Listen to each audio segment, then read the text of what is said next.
Warga Kabupaten Gunung Kidul dihebohkan dengan penemuan sebuah granat di dasar sungai wisata Gua Pindul. Hasil temuan granat yang masih aktif ini kemudian diledakkan oleh petugas dari Gegana Polda DIY.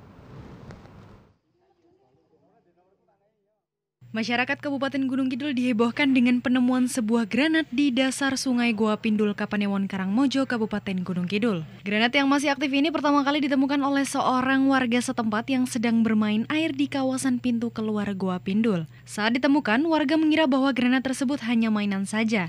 Namun, untuk memastikan dugaannya, warga kemudian menghubungi pihak kepolisian Polsek Karangmojo untuk dilakukan pengecekan pada temuan granat ini. Petugas dari Polsek Karangmojo kemudian memastikan bahwa benda tersebut masih aktif.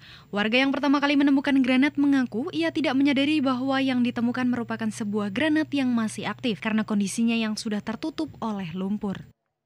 Menyelam dan menemukan granat di bawah air, terus ketutup batu.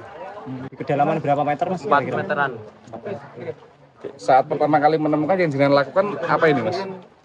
Langsung saya ambil. Tak lihat-lihat dulu, langsung saya ambil. Tahu nggak kalau awal itu kalau itu granat atau? Nggak tahu. Ketutupan batu soalnya. Sementara Komandan Detasemen Gegana Polda DIY menyampaikan bahwa granat yang ditemukan berjenis fragmentation atau biasa disebut granat nanas. Granat ini biasanya digunakan pada zaman Perang Dunia Kedua silam. Untuk barang buktinya adalah berupa granat, satu buah granat fragmentation atau dalam kurung granat nanas. Ya, ini biasa digunakan untuk kemiliteran. Ya, bisa digunakan untuk perang, yang jelas untuk ini adalah bom ataupun bahan peledak yang digunakan oleh militer dalam ini untuk perang. Ini setelah kita cek spesifikasinya adalah paling tidak ini kalau saya lihat dari struktur daripada beradaannya adalah sisa-sisa Perang Dunia Kedua.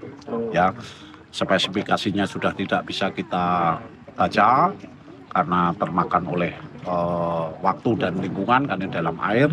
Yang jelas secara umum itu adalah granat nanas. Setelah diamankan, petugas dari Detasemen Gegana kemudian meledakkan granat temuan ini. Langkah ini dimaksudkan untuk mengantisipasi hal-hal yang tidak diinginkan. Dari Gunung Kidul, Aditya Putratama melaporkan.